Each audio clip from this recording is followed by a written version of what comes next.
boxes shortly. Voting is now open for this year's Tim Beret Award, given annually to the player that best represents himself, this football team, and Clemson University in the media. We appreciate your vote on that, in addition to votes from sports information staff and Coach Swinney. Have a lot of great candidates for that this year, so we appreciate your feedback there. Also, among the players scheduled to speak today are Will Shipley and KJ Henry, who will speak jointly at 12:15 p.m., not only to talk football, but also to talk about their historic One Clemson endowment that was announced on Saturday. So we'll look forward to you all chatting with them as well. Today's format will remain standard. Coach will have some opening comments. We'll go to questions in the room and finish with questions virtually if time permits. So, Coach, take it away. Yeah, well, you brought it up. Really proud of KJ and Will Shipley for using their platform in such a really awesome way, and just great example to the rest of the guys on this team. So really, really proud of them for, again, making a difference and really just leaving more than just football stats here. They're giving back. They're leaving a legacy off the field as well. And then, as far as this game, always great to walk in and have a Tuesday press conference this time of year, because that means we're still playing and everybody else is on the road. Well, actually, it's a dead period now. They changed that, so everybody's at home, because nobody knows who they're playing or anything like that from a bowl standpoint. And but we're still at it, and so again, that's a good thing. Obviously, disappointed with our regular season finish, but I'm really proud of our team and our staff for winning the division, the last ever Atlantic division, and at least, who knows, maybe it'll change again 20 years from now, but at least where we are today, and getting back to Charlotte, something that, to be able to get back there for the 7th time in the past 8 years it's special, it's really special, to have that type of consistency, especially, the fact that we hadn't done it in 20 years, prior to 2011. So proud of these guys. It's not easy to do. They've earned it. And, also congratulations to North Carolina and Coach Brown. I mean, they've earned it as well. Both teams have earned the opportunity to go compete for the overall ACC title, and that's something that we all strive for. And for us, we've got 2 goals left. And, we're not going to hit all 5 of our goals this year, but if we hit 4 out of 5, we're going to have a great year for sure. So we got opportunity there. And again, great opportunity this week against a good football team. This is a team that has struggled early defensively and has gotten better as the year has gone along. They have really improved, as a unit defensively, and kind of figuring their personnel out. Had a lot of injuries and some key players that were out. So again, some guys had to kind of step up, and I think they've gotten better as the year has gone on. You got some active guys. 25 is a really good edge player. 8 is very active inside. Good linebackers. I think 33 is a guy that really jumps out at you. Both safeties, very good players, and some of the best corners that we've seen. I know they've had a couple of guys injured. Don't really know what the status there is, but it's a defense again that really struggled early, but it's really improved. And then offensively, they're the best we've seen. I mean, by far. They really, really are very good. And they're consistent. Quarterback is a great football player. He's a guy that probably leading for the Heisman going into the Georgia Tech game, and he that's probably his worst game. He just missed a few plays that he doesn't miss many, and he just missed some plays in that game. He's a very good player. That's why we recruited him. He's a winner. He's very accurate. He puts the ball where the guys have a chance to make a play, and just really impressive. Good backs. 21 and 28 are very good players. Took the opening snap against Georgia Tech to the house. 21 did, but the thing about Drake is he's got 35 touchdowns and 5 picks, so he takes care of the ball, but he's also the leading rusher on the team. So he's a very productive runner.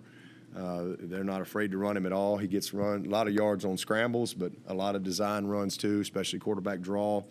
Good tempo team, a lot of shifts and motions. pretty much an RPO built into everything they do, from a run game standpoint. Do a lot of the similar things that we do from the run game standpoint, with a lot of motions and counters and the zone game as well. But a lot of RPO stuff. And then they got, the best player we've seen, and that's number 11. I mean, he is a great, great football player. He will have his name called early. He's special. I mean, he's a, I don't know if was he a junior or senior. I'm not sure what he is. What is he? He's a junior. So he's really, really, really good. He can catch everything. He's quick as a cat. He's got great football savvy, and they get him the ball, every which way. They'll use him in a lot of different ways. So you better know where he is, and it's not just him. 3's a very good player. 5's a very good player. They're tight ends. They got 3 tight ends that they kind of roll in there. So do a good job with the run game. Again, the RPOs and screens off of it, but a lot of shots downfield off the run game. And, really, really good group across the board and the way a championship game ought to be. So it's going to be a great week. Looks like it's going to be a good night up in Charlotte Saturday night. And excited about getting back on the field this week with these guys and seeing if we can get back on track this week and bring that trophy home. Any questions? Dabo, given the fact that 2 weeks ago Georgia Tech beat North Carolina with a third-string quarterback, then NC State did it with a fourth-string quarterback, have you given consideration maybe running Hunter Johnson or Hunter Helms up there? Yeah, maybe. Yeah, you never know. Anything's possible. They played Georgia Tech. I think played 3 quarterbacks in that game. I mean, they just kept rolling them. They just kept, and they got down early. But they battled back and just, made a few plays. And again, North Carolina just was a little off. They just missed a few plays that were there, but just a little off in that game. And then that's, all of a sudden guys get a little momentum. They found the run game. They really leaned on the run game, kind of took the air out of the ball and shortened the game a little bit. And, just a bunch of, again, player-specific type plays that they had in, especially with the quarterbacks in the game. But that was a crazy game for sure. Dabo, everybody's disappointed this Saturday, but have you seen what you wanted out of your guys these couple of days returning to work? Yeah, well, I mean, I didn't. They're off on Sunday, so I saw a few of them that were over here, and yesterday was a tough day. First day, kind of getting back with them, and it's just part of it. Mental Monday, right? You gotta reset, and you gotta own it and learn from it, and get everybody on the same page, and then you go back to work. That's what you do. So whether you come off a big win or a really disappointing loss, and tough day on top. It's always tough when you lose, but it's not acceptable for us. It's never going to be acceptable for us to lose that game. You got to deal with it, but it's not acceptable. And so, it's been 9 years since we've had a meeting like that after that game. So nobody in this room has ever lost that game.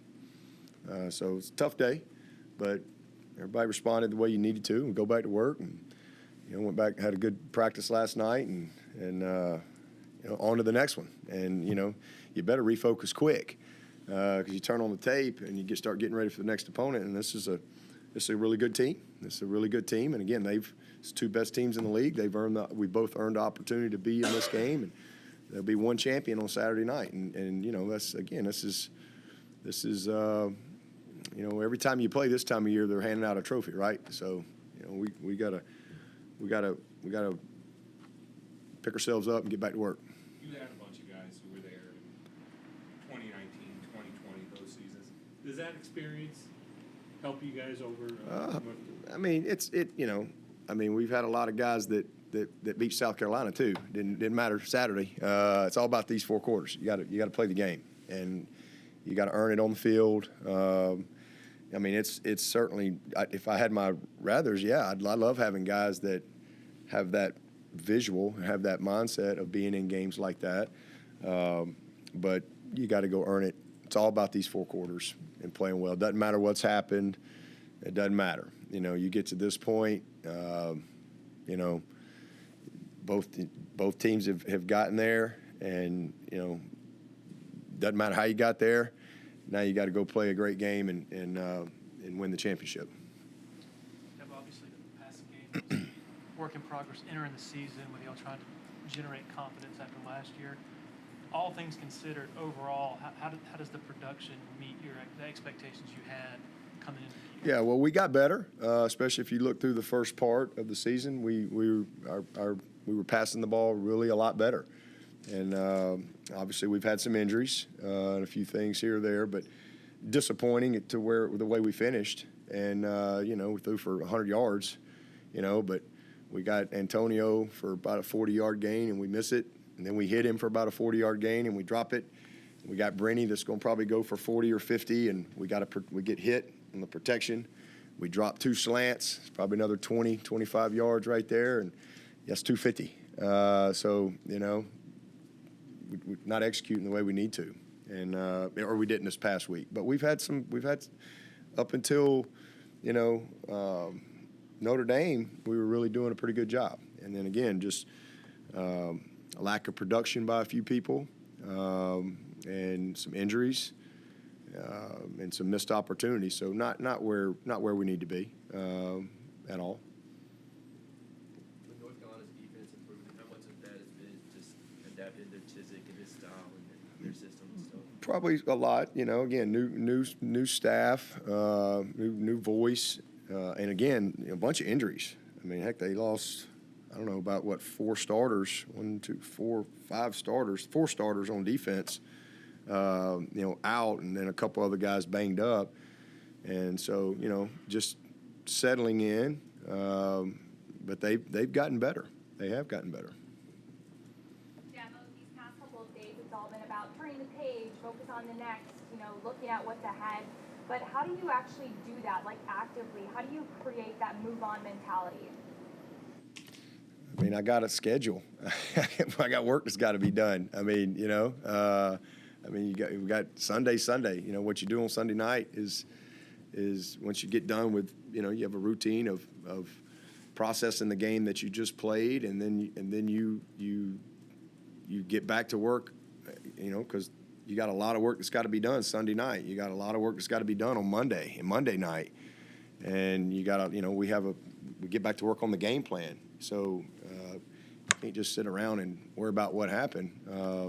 Again, same thing if you have a big win. You can't be celebrating that. You got a new game, and that's what competitive stamina is all about. It's about a chance to go win again, a chance to go, and that's what you got to love. It's the process of getting ready every week. That's what you have to love to be great. That's what you have to love to be consistent. And that's the common characteristic between all consistent winners. It's not that they never lose or never have a bad day. It's that they're driven by doing what it takes to win again. It's what it takes to go compete on a weekly basis. So, we have a schedule of this is what we do on Sunday. This is what we do on Monday. This is what we do on Tuesday. This is what we do on Wednesday. So there's no time to sit around. I mean, you got to go back to work. So you got to plan your practices. You got your staff planning. You've got your game planning. You get onto the tape of the next opponent. So you don't have any choice. You got recruiting nonstop, so you don't have, just like when the game was over. I mean, we had, 180 people at my house Saturday night. You had time to sit around and go hide in a closet and cry. You got to do your job. You go back to work. And so that's it. Just have your routine, and you lean on your routine. I guess what was that recruiting event like? I mean, it's the first time in a long time you lost to South Carolina and you're having these recruits. It was great. I mean, certainly wish we'd have won it, but man, you've got a bunch of great people that are excited about their futures and their opportunity to go to college and great families and things like that. So it was really good. It was a good night. Seems consistency at receiver has kind of struggled here as of late. What do you kind of see as the issues? Just lack of confidence and a lack of details. Just guys really just stepping up. It was unfortunate. I really appreciate Bo trying to go. He really wanted to try to finish. We were hoping we'd get through the season, then we'd get it fixed, but just wasn't meant to be, but he gave it all he could. So we'll go ahead and probably do surgery on him next week, but just inconsistency and confidence, with some of those guys. But, I like where we are. I like the young guys that we got that are coming in, Adam Randall and Antonio and then Cole, we'll get him going now the rest of the way with the remainder of the season. So I think we've got a good group. Bo is a great player, and then we've just had a couple other guys that have struggled, from a consistency standpoint, and it's unfortunate, but that's where we are. Oh, he'll get surgery and be done. Yeah, he'll be done. He'll be done. We gotta fix it, because it just kind of keeps coming out. With Mickens out first half, secondary, you feel okay health-wise there? I mean, it's game 13, week 14. I don't think anybody feels okay. Everybody's banged up. Same thing with them. They got guys banged up. So, but we got to find a way. It is what it is. So. Yeah. With that said, I noticed out there on some of the bigger drives, Sherrod Coble got playing Yeah. time. Wade Yeah. Cortez was back out there. Yeah. Are you pleased with the way those freshmen Oh, yeah. have kind of Yeah. showed up? Yeah, I think Woodaz has been incredibly consistent all year. He's going to be a really, really good player. We're really excited about his development. And then Koval, man, he's exactly what you're looking for. But just felt like he had a lot of immaturity, within the program, the first part of the season. But really probably since probably the Florida State game, he's kind of, I think, made a turn. And he's just kind of really gotten on a good groove in what he needs to do. And so he's going to be a good one. He's going to be a good player. But we need him. I thought in some of the recruiting conversations I had with him, he reminded me a lot of Kayvon Wallace. Can he kind of grow into that leadership player? Yeah, I think he can be better than Kayvon. I really do. I think he's got some similar traits. He's got a little bit of swag to him. He's got a little bit of that. He's got a little bit of that fire in his belly like Kayvon had, but I think he can be better. I really do. I mean, he's got a lot of work to do. Kayvon really became a great leader. He really became a very mature, committed kid in every area of his life. Koval's not quite there yet. He's still just a freshman. That's not. He just ain't quite figured out yet. Maybe it's not that he's not figured out. Maybe he just ain't quite made his mind up yet that, all right, this is what it's going to take for me to be great on and off the field, and really committed to doing that. But, he's young and he's coming. But he's got a chance to be a really good player. And, yeah, he's got to step up for us this week. And no doubt about it. And he's going to have his hands full. So At the beginning of the season, at linebacker, wondering who was going to take the place of the Bruce brothers, and all three of those guys are playing at a very high level. Jeremiah's been a beast the last few weeks. Jeremiah has been awesome, and he is. It's nice to know you got those guys back, man. He is special. He really is, and we knew that, and we saw that last year. Just unbelievable instincts, and we were able to. Obviously we had Skowski and Balin, but you just saw it. And then this spring, it was like, okay, he kind of separated himself. And then as the season has gone on, he's just really kind of found his swagger. And then Barrett Carter is he's just a pure football player. He is a beautiful football player. So two guys that have really had great years for us, really great years. Very committed guys, and got a lot of good football ahead for them. And then Trenton, obviously, Trenton is man, he's he's a special talent. Did Jalen Phillips end up coming out okay from the game? I think Yeah, he came. He's just beat up.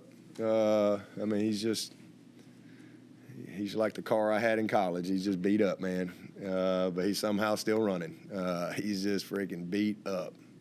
But he just keeps going. He went back in the game. I thought he was done for the game, and he put himself back in. I mean, he's just – as I said, man, you can't go. He said, Coach, I have to go. And I was like, well, all right, we'll see how it goes. And, you know, he somehow finished. So he's just beat up. But he'll find a way to be ready Saturday night. That's for sure. He's a great kid, man. I love JP. He's a great leader. I think he's a captain for us this week. So excited about that for him. As you said on your radio show that Jordan McFadden's been playing with an injury for 5. Yeah, he's been hurt. I mean, he's for probably at least the last 4 weeks. He hadn't practiced on Monday, Tuesday. He's just been practicing Wednesday, Thursday, and but you'd never know it. I mean, he's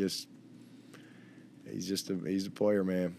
He's a great player, and you know, only senior we got. You know, so got a bright future with that group. That group has gotten. I'm really pleased with our line. That's been a real bright spot for us. I mean, we're in a good spot right there, and I like the young guys that we have. Those guys are coming.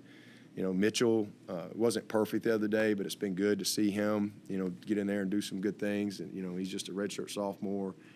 Really excited about Sadler and Pennington. You know, those guys are, you know, are heading in the right direction. Same thing with Howard and Linthicum.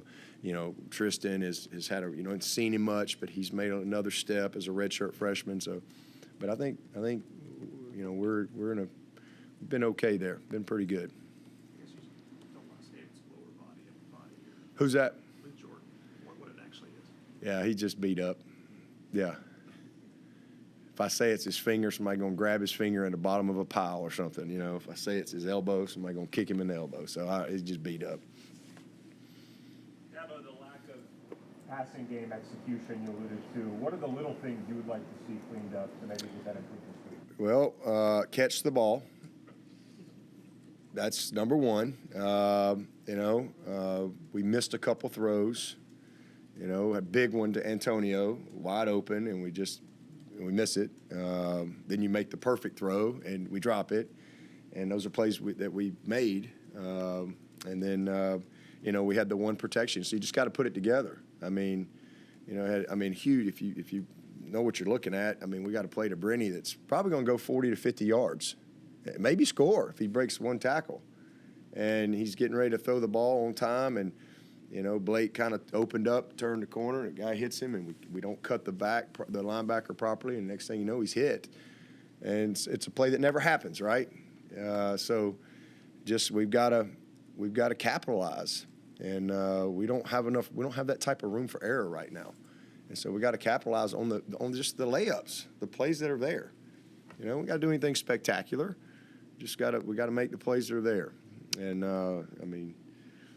we dropped 2 slants or first downs that are critical, and again, then we missed a couple plays, but we had 5 drops in the game. So you look up and you go, well, okay, that's where you are. So again, we had a lot of indicators for winning in that game. We hit just about every indicator that usually says we win, but we didn't win. So it's one of those outliers, and so it's pretty easy to evaluate why we didn't win. Turnovers, missed plays, big plays, poor red zone defense. It's really simple. Dabo, with the amount of young coaches around, a couple years ago when Matt Brown slides out of the TV booth and into the coaching realm again, did you genuinely think he'd be able to slide in and turn a program this quickly, or did you not? Absolutely. He's Mac Brown. I mean, what in his history says he wouldn't be successful? There's nothing in his background that says he wouldn't be successful. He's been successful his entire life. All right, maybe he's had a window here or there where it's been better than others at other times, but he was very successful at North Carolina the first time. national championship coach at Texas. Had a great run there. You know, there's nothing that would make you say, yeah, that's not going to work. He's a good coach, and he's a great person, and he's a you know, can recruit and organize and lead. You know, that's what it takes. And there's nothing in his background that says that to me that would make you think that's not going to work. So he's done a great job. I mean, he's done a really, really good job. And is this 3 or 4? What year is this? Is this his 3rd year or 4th year? 4th year? 5th year? I don't even know. We played him in 19. Was that the first year? So there you go. 19, 20, 22. So 4th year? 4th year. Hey, he's done a great job.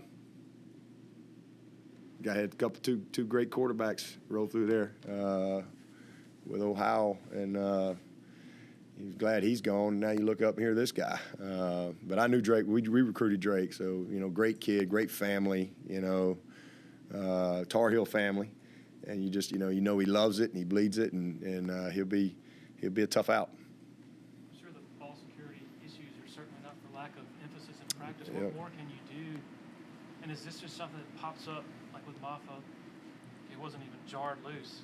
The guy was on his legs and it just comes Yeah, the out. ball's just out. Yeah, I mean it's not, but the ball's out. You know, Right. I mean you just have to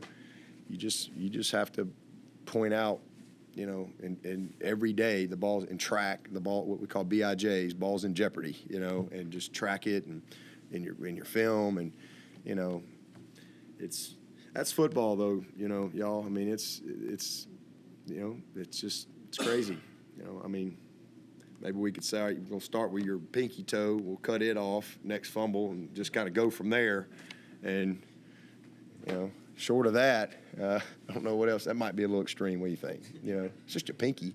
Little piggy. We'll just start right there and see if we can get it stopped. Did you think you guys were close to getting Drake?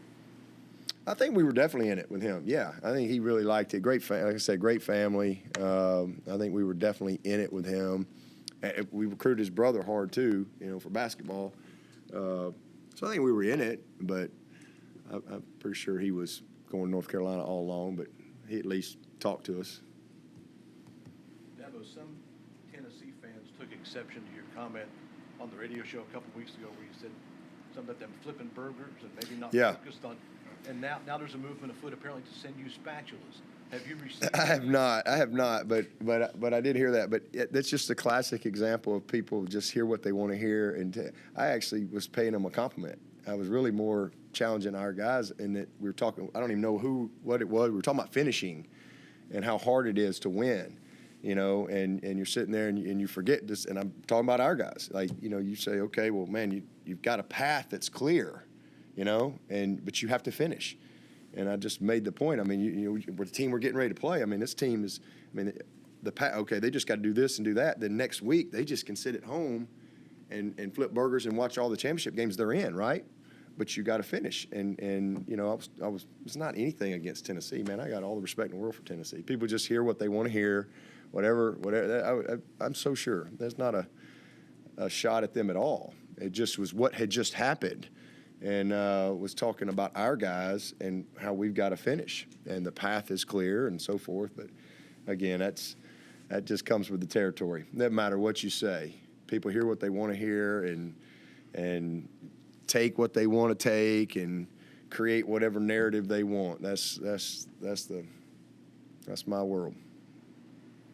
What's it like to have? I saw Tony Dungy walking out Yeah. Saturday. What's it like to kind of have a player or a coach of his caliber visit and Yeah, Tony's a good friend. I mean, he's one of my mentors and one of the people that I respect most in life. And you know, he just reached out and wanted to come to the game, so I was glad he was able to come and bring his son with him. But he's just a special person, and again, somebody that I really have always admired and was a mentor to mine before I even knew him. So it's good to, you know, forge that relationship with him over the last several years. I know you've spoken out that you kind of favored divisional play, but now that it's going to change, what do you see as the pros and cons next season? I mean, again, yeah, I've always kind of said, hey, let's have the division. I just think it's good, but we've been there, done that too in 20 when they just said one league and all that. We had 15 teams that year, but the way it's all going, I mean, it's not really worth offering an opinion on it right now anyway, because it's all going to change. 5 years from now, we got a different conversation. So it is what it is, So I mean, whatever we did, all I'm focused on is trying to win consistently, so that we can have a shot. And that's the key. If you're not a consistent winner, you're not gonna last. So that's what I focus on, whether it's a division or just one league or whatever. We just got to win the game we're playing, and then you look up at the end of the year and you say, okay, you count it all up and say, all right, how did we do? And you're either good enough or you're not. And 7 out of the last 8 years, we've been good enough to get there. And so we're thankful to have that opportunity this year. And obviously wish we were 12-0, but whether you're 12-0 or 10-2, it don't matter. You got to go. It's these 4 quarters. Doesn't matter. You still got to win this game. You don't get any bonus points. You like the fact that it can ensure that the top 2 teams in the league? Yeah, I mean, I think that's why they're doing it. I mean, everybody gets that. It's more. I think it's more aligned to what's coming in college football. That's what it's all about. But that's going to change too. I mean, when this thing does go to 12 teams or whatever it's going to, I mean, some of these championship games are going to be irrelevant. They're going to be a lot of these teams that you're not even going to play your best players. Because you're going to be in. It's going to be all about the playoff. And if you're in, regardless of what happens, I mean, it's similar to the NFL. It's not going to be as important in a lot of ways. So that eventually will come, but we're not there yet. Probably got another year or 2 before that happens. So, but definitely, gives you the best chance to, from a TV. That's TV wanting it to get the whoever the 2 best teams are, and you see that in some of these leagues around where they've got a lot of really great teams, and you can't predict that. I think when they probably put this, I don't know this, but when they probably put this league together, I'm sure in the beginning it was like, okay, let's set it up for Florida State and Miami, right? Because that's, Clemson at the time was not, we were just a solid team, right? And just didn't work out that way.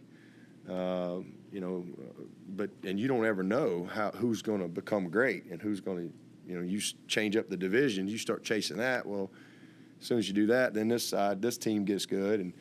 And so I think it just kind of eliminates that and to where you can get the 2 best teams. Because like I said, unlike the way it is now, in years past, so you think back 12, 13, and 14, we were pretty good. But we didn't get to play for the championship, right? And because we lost to Florida State.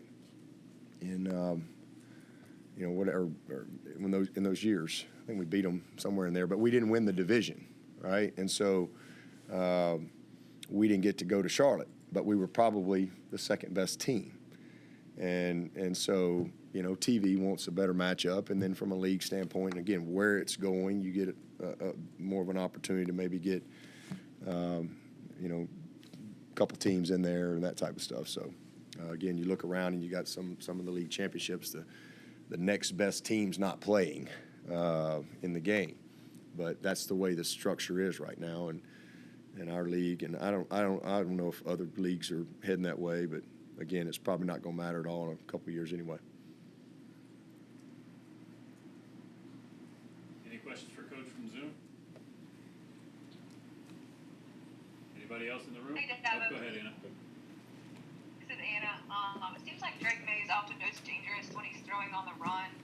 How do you limit that from happening? And then if it does happen, what is critical for the linebackers and secondary so that, something doesn't hit downfield? Yeah, well, I mean, you have to be multiple with him, first of all. You got to change your pitches up. But I think the biggest thing is you got to be very disciplined with your rush lanes. He's just very savvy in the pocket, and he'll step up, he'll slide, he'll spin out. You've seen him do all those things on tape. He is a very good thrower on the run. He's he made some throws going to his left, turning back, throwing across. Same thing to the right. He's a very creative player, and he's a very confident and poised player. He's just very poised. So you got to try to keep him in the pocket the best you can. And so the number one thing you got to do is you got to win your matchup up front, but you got to have good rush lane integrity. And then you've got to be able to, if he especially if you're playing some man coverage, because he recognizes those things, and he will find a lane on. I mean, he's their leading rusher, so he'll find a lane on you in a heartbeat and make you pay. So, and when you're playing zone, you've got to really do a good job with your eyes and getting to him if he does break contain somehow. So. Easier said than done. That's why he's a great player. RJ had some pretty impactful plays on Saturday for the targeting call. Does anything change this week in terms of game prep or game plan, considering you can only play half the game on Saturday? Not really. I mean, it's next man up situation, but you're aware of who's in the game, from your personnel standpoint. But RJ is really had a good year for us. I mean, he's taken a big step for us. He's become a very consistent player. He's very instinctive, very savvy, and really excited about just where he is in his development right now. He's in a good place. So we're gonna miss him for sure for the first half, but we've got to just make sure that who's in there is comfortable and ready to go. Makuba and JP have played a lot of football, so they should be fine. The transfer portal will open, I guess, in less than a week now. When you assess your roster, are there any positions that you feel like you might need to try to help address through the portal?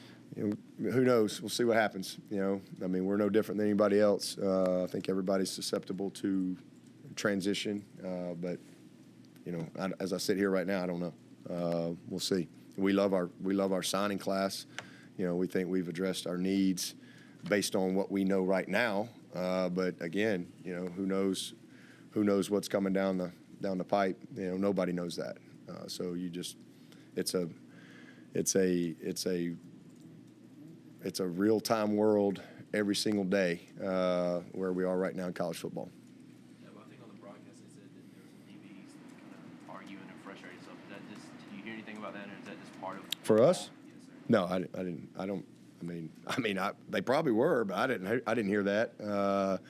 But we had some critical mistakes, and everybody wants to win, and when you have one guy in football not do his job properly, and it affects everybody, it leads to some frustration. But that's just part of it. But I didn't. First I've heard of that. Dabo, that trip to Chapel Hill back in 2019, pretty gutsy win for you guys, stopping the 2-point conversion. Anything that sticks out about that game? Yeah, it was just a funky day. Couldn't quite get out of our way. A bunch of missed opportunities. Had some critical drops in that game as well. They had a couple big plays on us, but just a hard-fought game, and the stop at the end was epic. It's a great win for us. Anyone else for Coach? All right, see y'all up there. So you decided against that Auburn job? Oh yeah. There's certain things you can count on in life. That's one of them.